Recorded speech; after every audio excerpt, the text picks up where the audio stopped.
We are now joined by UFC featherweight Darrick Minner. Darrick, thank you so much for joining us today. Yeah, thanks for having me. First question will go to Jay Anderson with Cage Side Press. Your line is open. Thanks very much. And Darrick, welcome back. Fight number 3. Obviously, you're a guy with a ton of experience outside the UFC, and you come in short notice last year. Wasn't your night, but you bounced back against TJ Laramie in September. I'm just curious, after all the work you put in on the regional scene, training, getting to that point, did you really feel like a UFC fighter prior to getting that first win? Man, I think I've always known I've belonged here and been in the UFC. Obviously, I didn't. I claimed. Everybody claims they're a UFC fighter, but getting that first win solidifies that you're a UFC fighter. I mean, that's the big mark. Yeah, man. I belonged here, and now we're here and winning fights. Yeah, I mean, I am a UFC fighter with the win now. And now you get a chance to make it 2 in a row against Charles Rosa. Just give us your thoughts on the matchup here. I love the matchup, man. I guess to showcase my skills, and I think that where he's strong at is where I'm strong at on the opposite side. So I think it's going to be a good match for me. And Saturday night, I get to showcase the involvement of my skills set down with James Krauss and Glory MMA. And Charles predicted a knockout in this one. Guys are always confident going into fights, right? But he says you're going to find out there's levels to this sport. Do you feel he's taking you lightly at all, given all that experience that you did have? Look at my fights before I got here. I fought tougher competition before I got here than he did. He's had like 3 tough fights in the UFC. Yeah, I mean, I fought UFC caliber fights all from 2013 to now. And that's just, I mean, he can say what he wants, but he knows the truth, and he knows, he's predicted a first round knockout. He predicted a second, third round submission. He predicted that. He doesn't know where it's going to go. So I don't think he's too confident in actually his skill set. So we will see what happens on Saturday night. But the fact is that I fought tougher competition to get here. I went through the grinder to get here, and he didn't. He fought a bunch of bums for his first 8 fights, and then he fought Dennis Siever for his UFC debut. When we talk about levels of this game, I went through the levels. He did not. And when we talk about predictions, is there any prediction from your side for how this one ends? I walk in there and I walk out there with 2 checks, and I get my hand raised. That's all I'm gonna give. That's all it needs to be. Fair enough. Last one for me. Between the Dawson and Laramie fights, obviously you had that Griffin fight fall through. I'm just curious, did you change anything with the weight cut approach between then and the Laramie bout and obviously this fight, or was that just kind of a one-off incident? Man, I got sick with the Griffin fight, but I recently started working with Tyler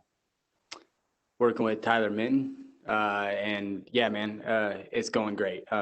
This is the best weight cut I'm gonna ever have. Continuingly now, I don't have to stress about it, and they got my weight under control. And yeah, man, it's going great. Good to hear, and best of luck this weekend. Thank you, man. We'll go next to Damon Martin with MMAfighting.com. Your line is open. Hey, Darrick, all the talk that's leading into this fight, I mean, you're a veteran, you've been around, but does that raise the intensity a little bit when there's a little bit back and forth like it seems like there is with Charles Rosa? Nah, man, it's all fun and games until we get in there. You can say what you want, what you will, but you got to still fight me on Saturday night, and that's all there is to it. I'm not a big talker. I just know when somebody they have one prediction, they go to 6 or 7 others, and then they talk about how great they are. They're really lacking what it is upstairs. And, Saturday night will show, he's proven to be able to take an ass whooping, and, let's go. Obviously, you work with James Krauss and the team down at Glory. I think James Krauss is one of those kind of unheralded great coaches in our sport that doesn't put himself out there that way, but we've seen it, especially this last weekend with the Julian Marquez fight, where he said basically the exact right things you need to say to get his guy ready for that 3rd round to go out and get that finish. Can you kind of talk about what kind of influence that James has been in your career and what kind of coach he's been for you? James Krauss is the best coach in the world. I've been to a lot of camps, and and he doesn't need to talk, man. His performances and the coaching that he does says for themselves. You know what I mean? He doesn't need to go out there and tell everybody how great he is, because his guys are performing for him and he performs for himself. Like, everybody knows how good James Krauss is, and the impact that he's had on my career is, it showed a little bit with the TJ Laramie fight, but come Saturday night, it really is going to show the involvement that I've made down at Glory MMA with James Krauss. We obviously hear a lot about the big teams in MMA. Of course, Charles Rosa comes from one of those American top team, and those are tremendous gyms, of course. But Glory is one of those gyms that is quietly putting together a pretty big roster of talented fighters. Do you feel like your team maybe doesn't get the credit it deserves in terms of when we talk about the big gyms in MMA? Yeah, man, I think it's like the big gyms, they're a bunch of little teams anyway. You know what I mean? It's like a bunch of little cousins, like in different little families, like we're a big family down there, and it speaks to ourselves, the talent that we're getting there. And right now I think he has 14 or 15 guys in the UFC on the roster. Eventually everybody will recognize it, and yeah, that's all there needs to be said. We go out there and we fight, and that's what shows for ourselves. And it does seem like you guys, kind of have the good balance in terms of training partners, but also coaching. I mean, it seems like there's a good balance there, because you do see that sometimes where guys have a great coach, maybe they don't have the right training partners, or maybe they have the right training partners, they don't have the right coach. Seems like you guys have built a really good chemistry there. Yeah, man, it's the best camp I've ever been to, as far as like the knowledge in that room is crazy. The coaches all work together. They're not trying to balance out. That we know who runs show. James Krauss runs the show. He puts us on a schedule and we keep it. And the improvements and the fights speak for themselves on how much wins we're getting, let alone the performances that are happening there. And like all the underdogs, like, keep counting us out and we'll keep knocking them down. That's all I got to say. Cause I mean, look how many underdogs won last year, and, Julian was last week too. So, keep counting them out, keep counting those Midwest boys out, and see what happens. Thanks, Darrick. Appreciate it. Thank you, brother. We'll take our last questions from Cote Cruz with Ford One MMA. Your line is open. Hi, Darrick. How you doing? Good to talk to you. I'm doing great, man. How are you? I'm doing fantastic, man. Thank you for your time. How's Vegas treating you this fight week, man?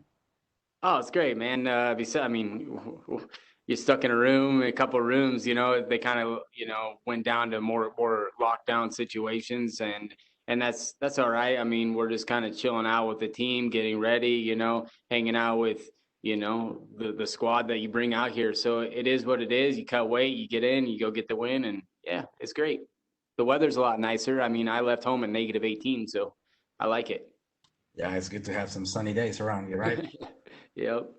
Well, after a bit of a sour debut against Grant Dawson, how does it feel to finally have your first UFC win? Great, man. It was just a sign of relief, man. Like that's all. The TJ Laramie fight is. It solidified everything I worked for like the last 11 years. Was not for nothing, man. My goal has always been to get the UFC and win fights from my very first amateur fight in 2010. So, yeah, man, last 10 years wasn't for nothing. And now I get to showcase, the improvements and how everything else. So. Well, you have a great submission game. That's no secret. Most of your finishes coming by way of a tap out. How do you feel you stack up against Charles Rosa in that regard? I mean, it's a great fight for me, man. He's good off his back a little bit. He's got good grounds, but we saw what happens with somebody that's just as that's better than him but more aggressive. What happens? We saw that with Bryce Mitchell, and not. It is what it is. I'm gonna go out there and show a better case of that. So. Well, yesterday I had a conversation with James Krauss where he said that he felt that you had the upper hand against your opponent this Saturday. He also said that you've made a ton of improvements on your game. Could you comment on what it's like to have James lead the team and how training at Glory MMA has added to your toolbox? Yeah, man, it's great to have the training partners and the coaches that we have down there.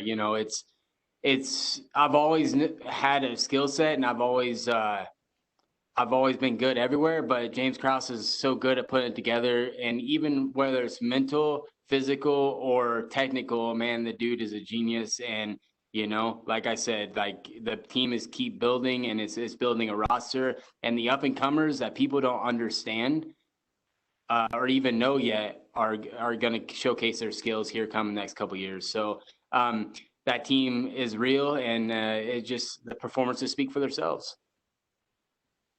Well, Charles Rosa, just like you, has a strong BJJ game that sometimes leads to stand-up battles.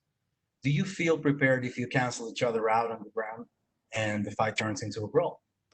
Yeah, man. I mean, I've been at this stuff a long time, and if he wants to sit there and trade, he's going to end up on his back. And you know, like I have power in my hands, and I've. The thing is, like I have a lot of submissions on my game, but if you go watch my fights, I usually beat people up until I get the submission. So yeah, if we keep it there, if he's able, you know, maybe we stay there. Maybe that's my game plan. No one knows until we get on there Saturday. So I might just want to stand there and trade with him and show everybody like how good my stand up is too. So yeah, keep an eye out for that too. Well, it's a big couple of months for you and your team. Kevin Kroon, Grant Dawson, and Megan Anderson, just to name a few, have important fights soon.